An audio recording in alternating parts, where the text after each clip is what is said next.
The Gina and Maddie Podcast. Yesterday I had a big day on, came here, did the show with you guys, which is my favourite part of the day. And then I was back doing some filming for Channel 7 down in Sydney for Sydney Weekender, which was a big day. It That's was a great long day because you get up so early. Yeah, but I love it. And I was doing some filming around North Sydney. It's like the old submarine base, and we did a bit of a story there, which you'll see in a couple of weeks on the box. Get to go into one? No, which is but I touched a torpedo. Oh. I'm going to leave that right alone. I'm going to leave that right alone. You don't touch it either, Loz. Just leave it right alone. But so it was a great day, and like I said, I got home and I knew that Bella and the kids were going to be out. She'd said to me, well, I'm taking them out. Billy's got a play date. She's hanging out with one of her friends, and she's taking the other two to go do some stuff, and they're going to have dinner out. So I knew I was coming home to an empty house, which was music to my ears. But as soon as I pulled up in the driveway, I knew I didn't have a key to the house. Yeah. And this is not the first time I've spoken about this. I think it was last week I didn't have a key because if I go for a run or something, I take my house keys off the car key, and then it's not as bulky in the pockets and stuff. Anyway, and I'd already borrowed my mum's spare key to my house, and that was locked in the house as well, just last week. So I knew I couldn't even go ask the old lady for a key. She loved me calling her the old lady. And even if she did have another spare key, I couldn't sit through another bunch of photos on her iPad, so I wasn't going to do that to myself. So I was like, what am I going to do? And I was like, surely in the chaos of school holidays, all the kids at home, maybe Bella's forgotten to lock the back door. So I went round. Nope, she was all over it and it was locked. Everywhere was locked. I'm like, oh, it's dark now. I'm starting to get grumpy. I'm like, what am I? You're tired? I'm tired and emotional. I just want something to eat. I needed some water and I wanted to go to bed. And I was like, how am I going to get into the house? And luckily, there was a window that I noticed wasn't quite locked. So I went and got a stick and I sort of pried it a little bit. A stick from the garden? Yeah, a stick from the garden with a fair bit of strength to it, and that sort of popped the window. And I was like, okay. So I got the window open, and then it's an old sort of weatherboard house that we live in. So it's the old glass windows that sort of just open to an A-frame. And And I was like, okay. Now I'm looking at the size of my body and I'm looking at the gap in the window, and I'm like, there is a chance I can get in here. Yeah. I'm doing it. So the Marley Spoon food order had come, so I used that as a step. So I stepped on the Marley Spoon box to get into the window. And I'm like, yeah, I'm in. Okay, I've got my shoulders through, I've got the next shoulder through. All I need to do now is hoik my right leg up high enough, which is sort of as high. So if you're trying to hoik your leg up to your shoulder height, so it's like, that's not easy. No, and I couldn't get it in. I was short by a couple of mil. I was like, okay, I'm taking my shoes off. Because there's the couple of mil right there. So shoes are off. I'm in my socks. Leg hoik back up again. Legs in. I'm like, yeah, this is good. And then I just started tipping a little bit. So my head was just like getting closer and closer to being pretty much upside down looking at the floorboards. And I'm like, this is not good. I'm about to break my neck or something trying to get into the house. I can't do this. So I need to get out, and I'm just going to wait. I'm just going to sit in the car, be grumpy and wait. So then I tried to get out and I couldn't. I couldn't get my leg, the one leg that's hoiked inside the house, out of the... I'm stuck. My shoulders are through, one leg is through, and my head is in there, and I'm just stuck. And I'm like, oh my God. And I'm like, at this point, this has taken about... Started to panic? It's almost taken as long as me to tell this story as how long I was in the window. I was stuck there for probably about 10 minutes trying to get in and out of it. I'm like, the cops are going to turn up. My neighbours are pretty vigilant. They're pretty nosy. So there's a chance... Would they recognise your bum? Well, it's dark. Well, maybe, because I do put the bins out in my undies. But...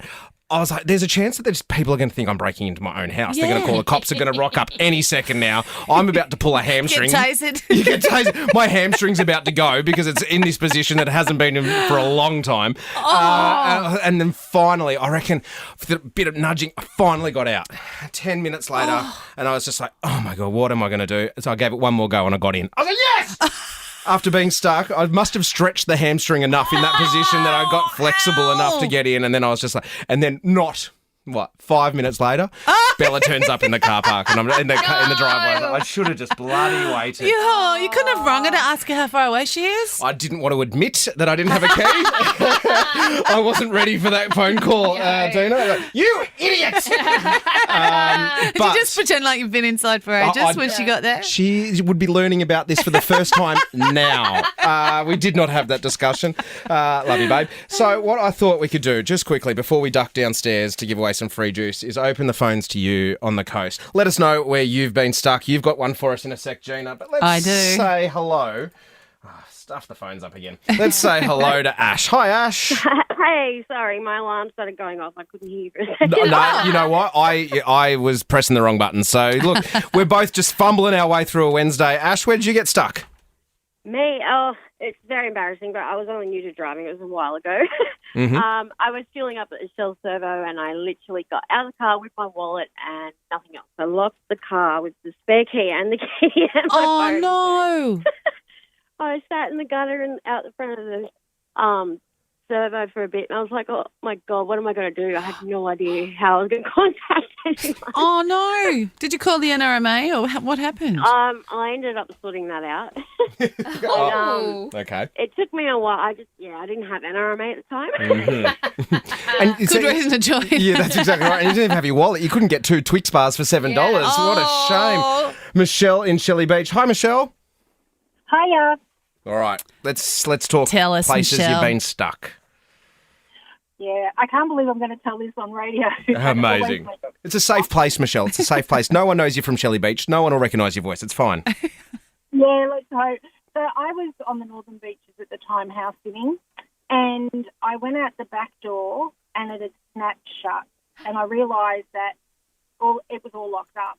The thing was, it was very early in the morning, and all I had on was a very short nightie. Hello. Like barely a T-shirt. Hello. And the only window I remembered that was open was on the street face.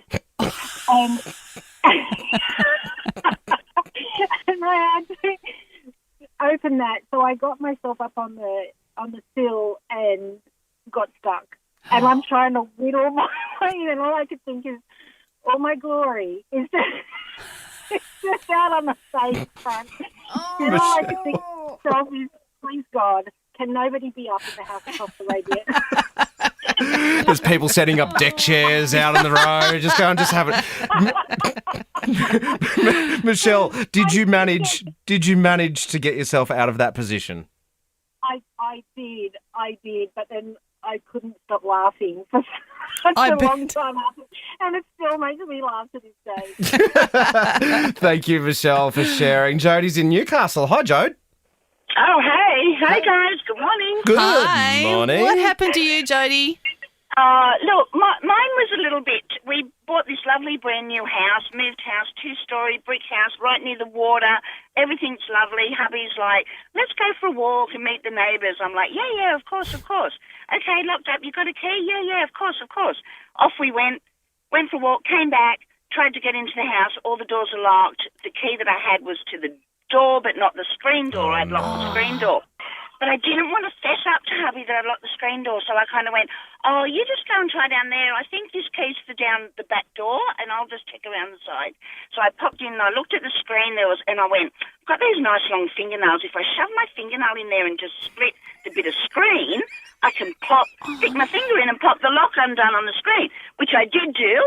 And then I went in, and I said to hubby, oh, hey, it's okay, I'm in. And he's like, oh, I had to get in. Oh, yeah, around the back. Okay. And then the next day he comes around and he goes, hey, you know that back door? And I'm like, yeah. He went, then we better get the screens replaced. I think somebody must have tried to have broken in. And I'm like, really? Why? And he said, well, look, it looks like somebody's tried to cut that bit of screen. We better get those stiff metal screens. And I went, yeah, that's a great idea. Yeah, good stuff.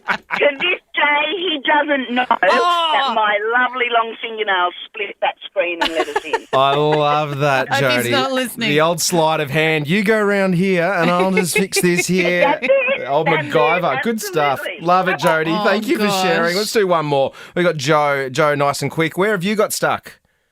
I got stuck in a lift in Portugal. Oh, that's lots of people's biggest fear. It was terrifying. There was like 9 Portuguese people in the lift. I was being lazy and decided I wouldn't walk the stairs. My little boy that was with me at the time said, I'm going down the stairs, Mummy. I said, no worries, darling. See you at the bottom. The lift came up. There were the doors open, and I thought, there's too many people in there. I'm not going in. And they're going, no, you come in. So I stepped in. The doors closed. We went down, and it went clunk. And I was stuck there for 2.5 hours. Oh, my God. With 9 Portuguese people. You couldn't sit down. It was standing room only, and we had to be rescued by the fire brigade. Oh, man. And what about your little boy?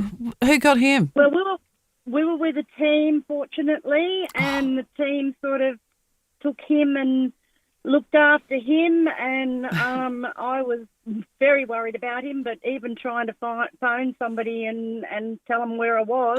Man, the only time I'd want to get stuck in a lift in Portugal is if there was full of Portuguese tarts. That's it. I mean, the dessert. Dessert. Oh, my God, that sounded terrible.